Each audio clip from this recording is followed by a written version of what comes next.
One of my favorite, not to mention probably the easiest type of automotive photography, is what I call the classic studio shot. That's really taking what most would call ordinary pictures in a parking lot and using simple edits to develop a photograph that you'll be proud of. Over the last decade, I've been taking pictures, mostly of cars, but I've developed my own list of tips, tricks, hacks, and strategies that I use virtually every time I go out to take photos. That alone has allowed me to develop a portfolio of automotive photography that ranges from all the different classics, of course, the muscle cars in all their glory.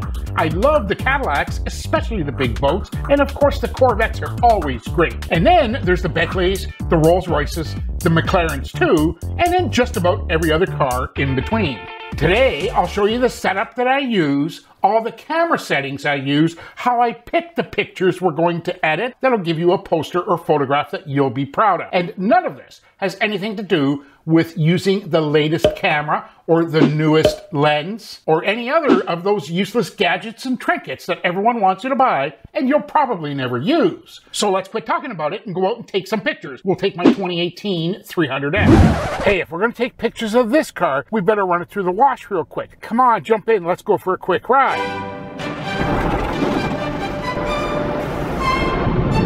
Now that we got the car all washed and cleaned up, let's get it parked and start taking some pictures.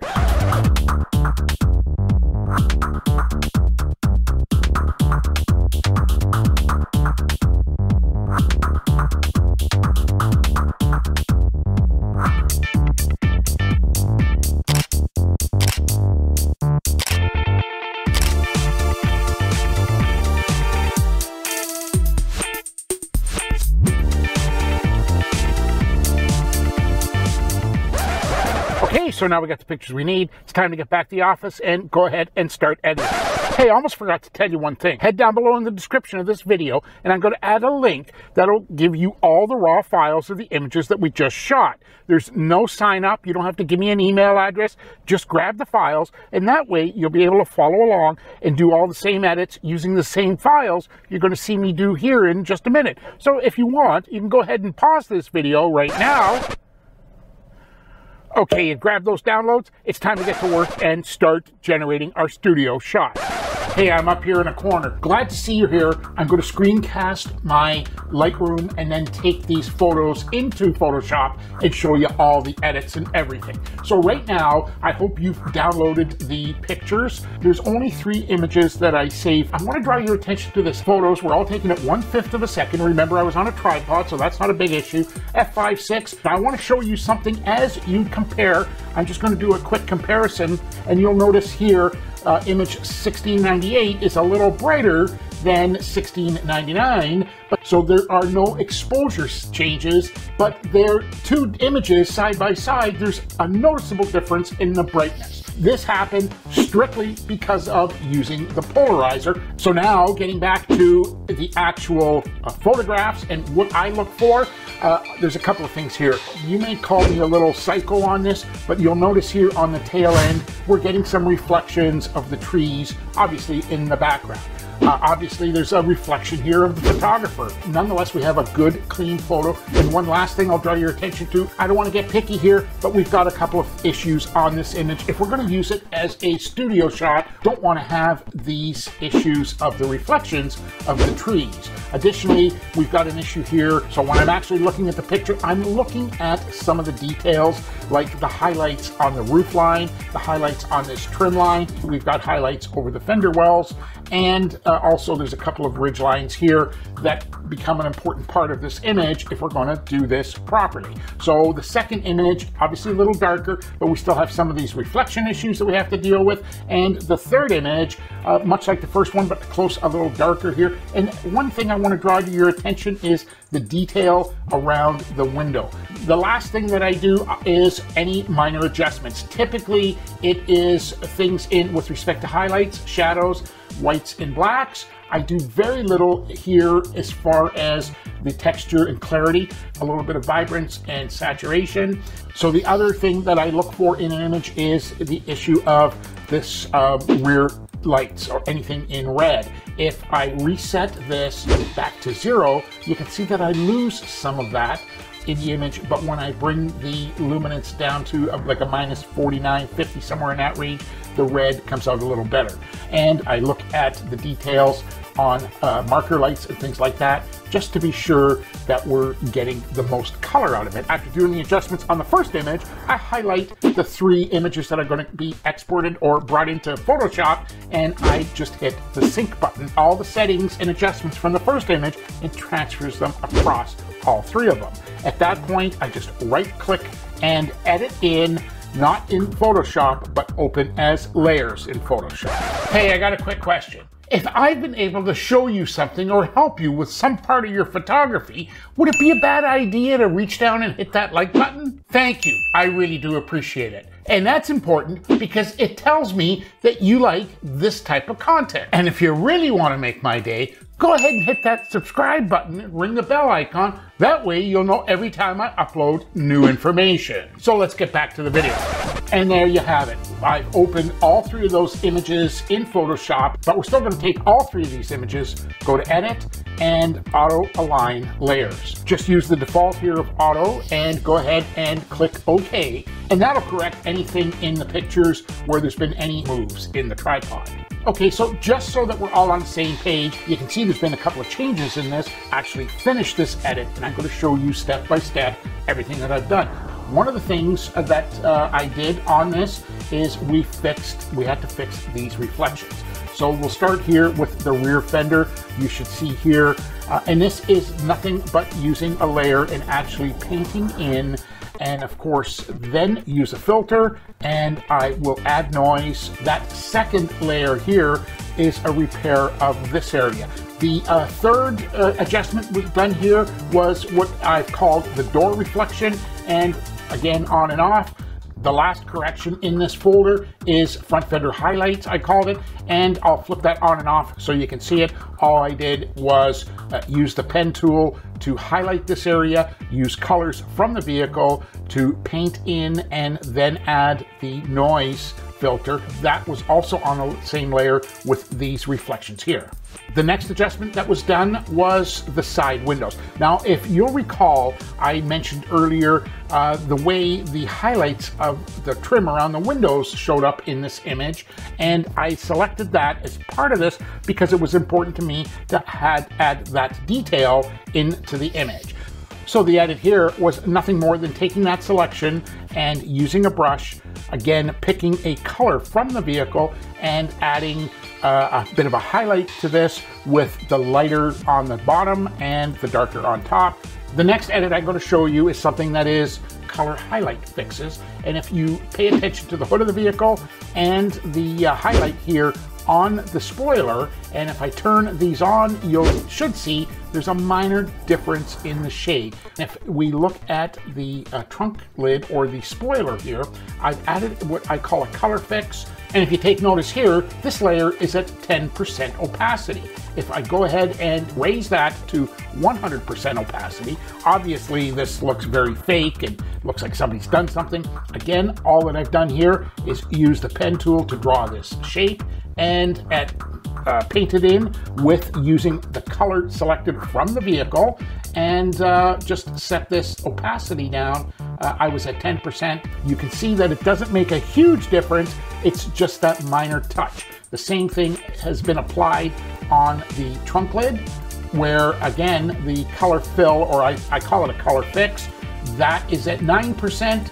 And at 100%, that's what it was. This is nothing more than just using a color from the car, filling that selection, using the pen tool to draw it all out. And here at 9% is where I settled on that being the right amount of color fill. So the next step is to take everything below me here, go ahead and do what I call a comp. So working with this layer that I call comp 1, it's a composite of everything below it. Typically, what I'll do now is go back to load the selection of the car outline. Now it's nothing but a Control J to go ahead and put that on its own separate layer. With the layer of the car on top, I typically go ahead and use the crop tool, and I do an edit 8x10. It's actually 16 by 20. Now we're going to start by adding the background to our image, And this, again, is not black. This is a hybrid color. Again, a color that was selected from the vehicle. The second thing we do is take that car outline and we go ahead and do a reflection of it. That is done by doing nothing more than going to edit in the transform. We flip that image horizontally, the duplicate image, and we move it down. The next adjustments that were done on this image, if I turn this mask off, I've taken some of the reflection out of the vehicle, so we want to show something a little more subdued. I take that and then I have added a little darker highlight to the bottom, and I've added a little bit of a brighter on the top, just so that there's some depth into the image. We've added shadows. On this particular shadow, I just used the elliptical tool and drew out a shape, filled it with black, and here at 47%, you can see here, understand that you don't necessarily have to do everything in one layer. What I mean by that is I took that layer and duplicated it again, and this here is at 59%. Again, a lot of this is, you know, subjective and what you like, but you can see that basically that layer is different. Again, adding it at 59%, it's a different shadow than if you tried to do it all at once. Okay, so the next adjustment is adding a little bit of smoke in the background behind the vehicle. Now, I will give you this file in the download so that you can do the identical thing. This is part of an Atmos overlay that is a photo of just smoke. Now, if I change this is done in a screen mode. At normal mode and at full opacity, you can see that that is a black image with smoke in it. I'm going to go back to the opacity of 48% and go back to a screen mode here, and there you have it. Now what I've done is taken that same image and I've added it here, moved it over, and this layer is at 62%. Again, you get more, you get better effects, or you get more realism using different layers in Photoshop. So you don't have to do it all in one layer. So what's important to understand about these two fog or smoke layers is that they're behind the image of the vehicle. So last but not least, I added a lens flare. Now this is again part of the overlays that I just purchased. I haven't had a lot of experience with these, but it adds just a very slight highlight that actually I think looks pretty good. And last but not least, I do what I call a dodge and burn. All I've done with this layer is create a 50% gray layer, and I've changed the adjustment mode from normal to just overlay. Then using a brush, I'm always setting that brush to, believe it or not, down as low as 3%. Anything over that I find is just a little too abrupt. And I've added a little bit of brightness to the tires, but again, that was all done when this was set at the overlay mode. So if I take that off, you can see that there is slight changes in the brightness, and what I'm looking to do is accentuate highlights of the wheels. But you can see here that minor adjustments add just that little bit. And now we're ready to finish this off and bring this back into Lightroom. So here we are back in Lightroom. Here's the final steps of this edit. The actual image that I finished, you can see here, was just minor adjustments, and that had to do with things like highlights, shadows, minor adjustments in the contrast, a little bit on the texture and dehaze. I do very little editing and things with respect to sharpening, but there isn't a problem doing that. Typically, I sharpen with the Alt key and just be sure that there isn't anything over sharpened or anything like that. The radius tab, I always use a little bit of radius. This expands the radius of the sharpening, what's included. And as far as masking is concerned, yes, I apply a mask pretty strong, because the only sharpening that's going to be applied to this image is going to be applied in the white areas. So there's the final image. But hang on, there's one other thing I want to show you that will help you, and you might even want to apply it to this edit. Let's get back and do that. I hope that really helped. I want to show you one more thing that you can use on this image. You'll find a lot of uses for this as you do other pictures of cars. If you remember earlier in the video, I showed you two images that had both identical exposure settings, but one was a little brighter, and that was strictly because of the CPL, or circular polarizer. But understand, I often use pictures that are about one stop overexposed, and I typically do that when we're dealing with the black wheels on cars nowadays. You just want to get that little extra exposure to highlight some of the things, whether it be the tire shine or the actual parts of the wheel. All you have to do is add that to your image stack and then put it at the top. And remember, you don't have to use the entire picture, or you don't have to use it at 100% opacity. I often use pictures like that just to add some exposure to the wheels, the rims, and the tires. And sometimes I'm only bringing them in at 10, 20, 30% opacity. Again, that's all going to depend specifically on the picture you're taking. So thank you so much, and I can't wait to see you on the next video. But YouTube is telling me right now that you probably want to see this video next. Can't wait to see you again. Take care. Talk real soon.